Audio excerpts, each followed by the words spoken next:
Thank you.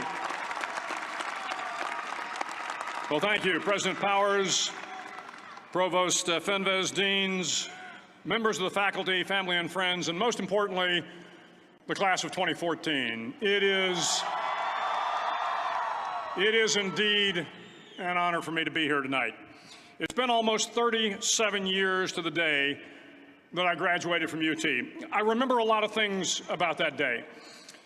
I remember I had a throbbing headache from a party the night before.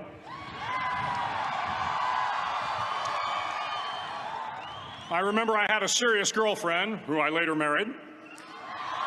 That's important to remember, by the way. And I remember I was getting commissioned in the Navy that day. But of all the things I remember, I don't have a clue who the commencement speaker was, and I certainly don't remember anything they said.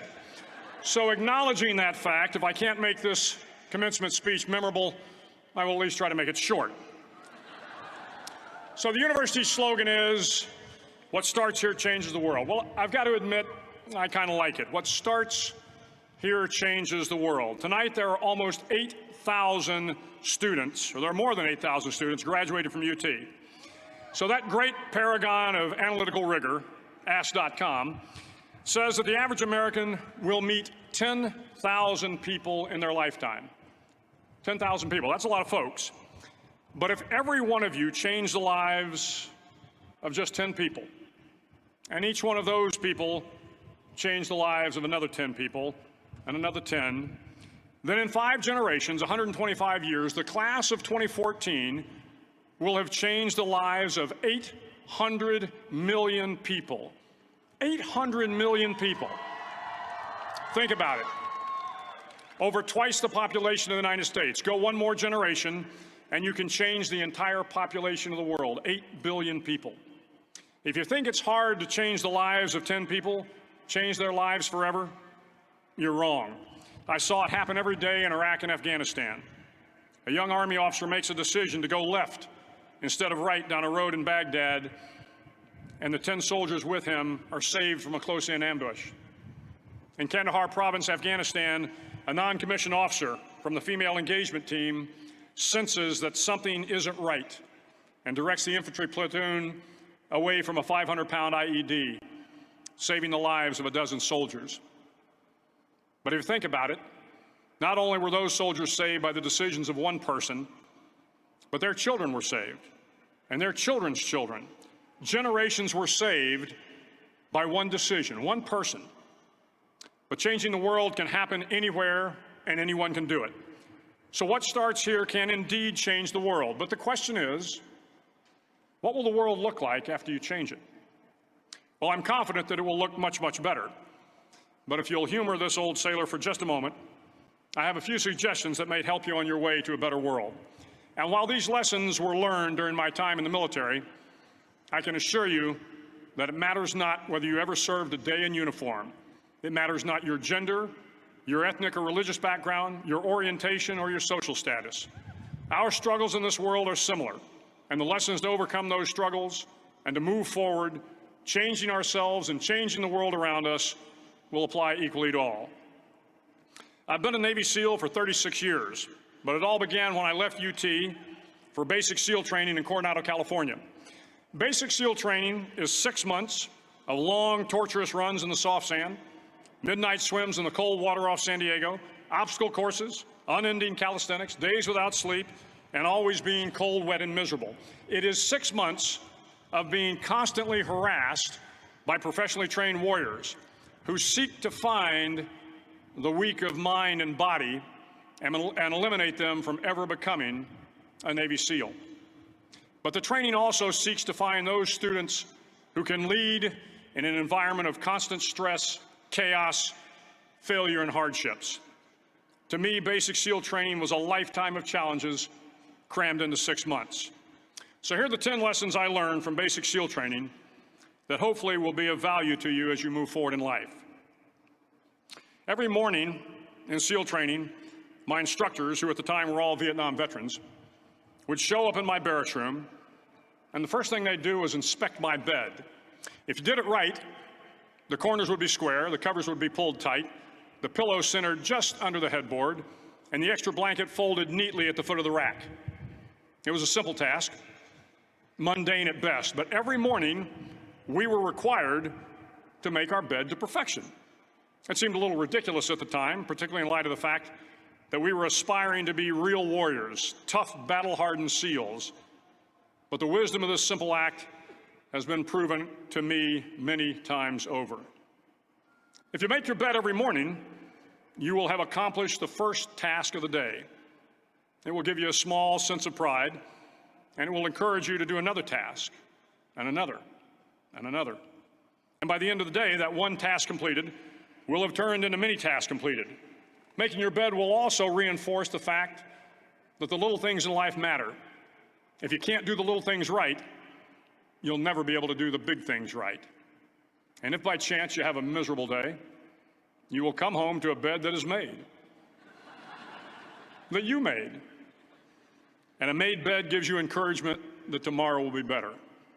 So if you want to change the world, start off by making your bed. During SEAL training, the students are all broken down into boat crews. Each crew is 7 students, 3 on each side of a small rubber boat, and 1 coxswain to help guide the dinghy. Every day, your boat crew forms up on the beach and is instructed to get through the surf zone and paddle several miles down the coast.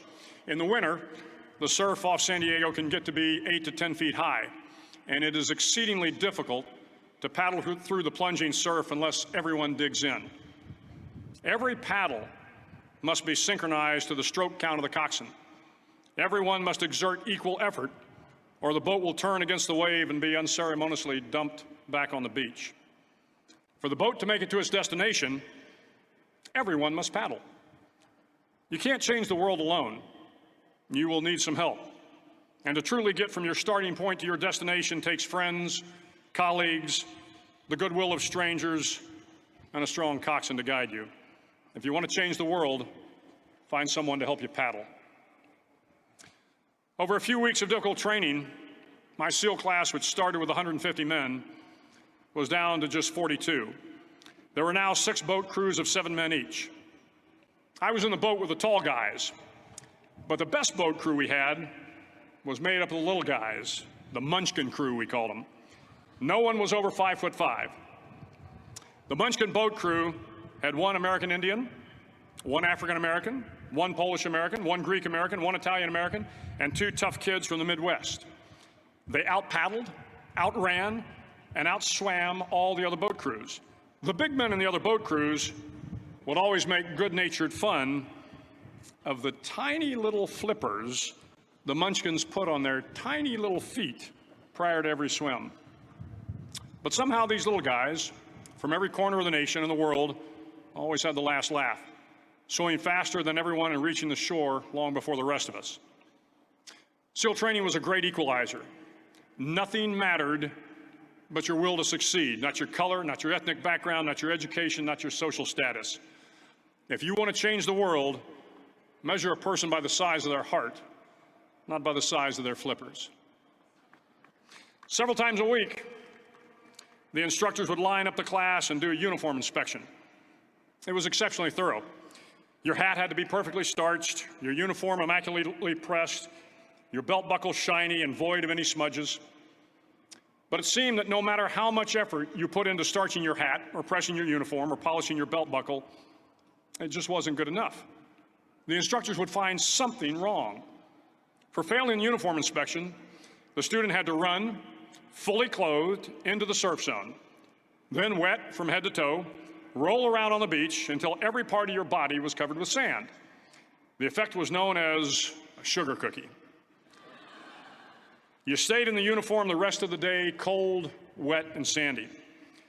There were many a student who just couldn't accept the fact that all their efforts were in vain, that no matter how hard they tried to get the uniform right, it went unappreciated. Those students didn't make it through training. Those students didn't understand the purpose of the drill. You were never going to succeed. You were never going to have a perfect uniform. The instructors weren't going to allow it. Sometimes, no matter how well you prepare or how well you perform, you still end up as a sugar cookie. It's just the way life is sometimes. If you want to change the world, Get over being a sugar cookie and keep moving forward. Every day during training, you were challenged with multiple physical events: long runs, long swims, obstacle courses, hours of calisthenics, something designed to test your mettle. Every event had standards, times you had to meet. If you failed to meet those times, those standards, your name was posted on a list, and at the end of the day, those on the list were invited to a circus. A circus was 2 hours of additional calisthenics, designed to wear you down, to break your spirit, to force you to quit. No one wanted a circus. A circus meant that for that day, you didn't measure up. A circus meant more fatigue, and more fatigue meant that the following day would be more difficult, and more circuses were likely. But at some time during SEAL training, everyone made the circus list.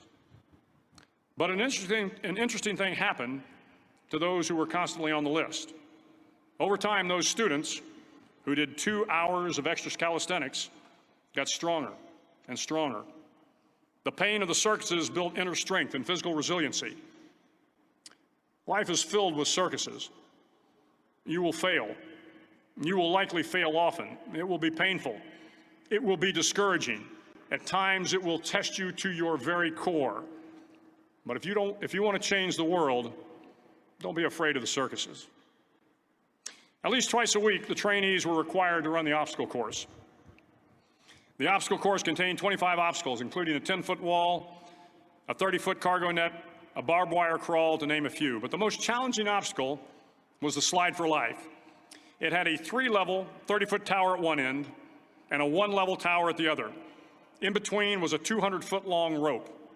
You had to climb the 3-tiered tower, and once at the top, you grabbed the rope, swung underneath the rope, and pulled yourself hand over hand until you got to the other end. The record for the obstacle course had stood for years when my class began in 1977. The record seemed unbeatable until one day a student decided to go down the slide for life head first. Instead of swinging his body underneath the rope and inching his way down, he bravely mounted the top of the rope and thrust himself forward. It was a dangerous move, seemingly foolish and fraught with risk.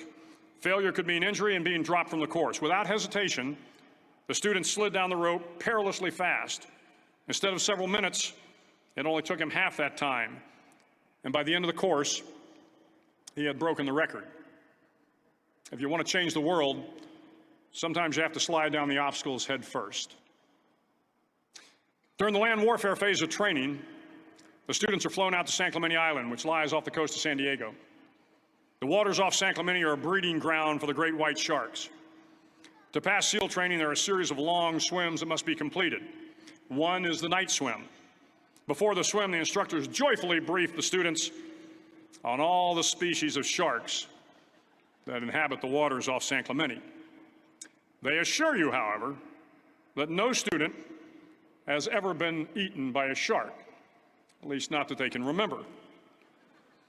But you are also taught that if a shark begins to circle your position, stand your ground.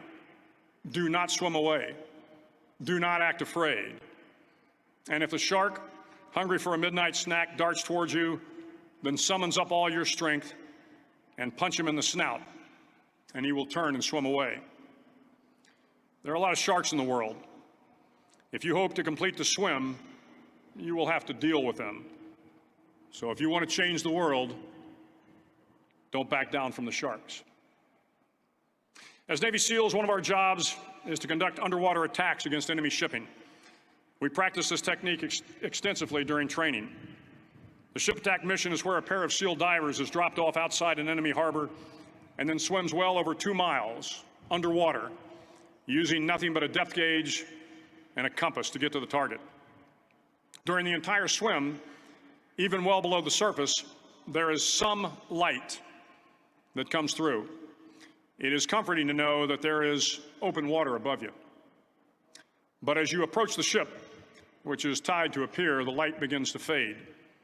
The steel structure of the ship blocks the moonlight. It blocks the surrounding street lamps. It blocks all ambient light. To be successful in your mission, you have to swim under the ship and find the keel, the center line, and the deepest part of the ship.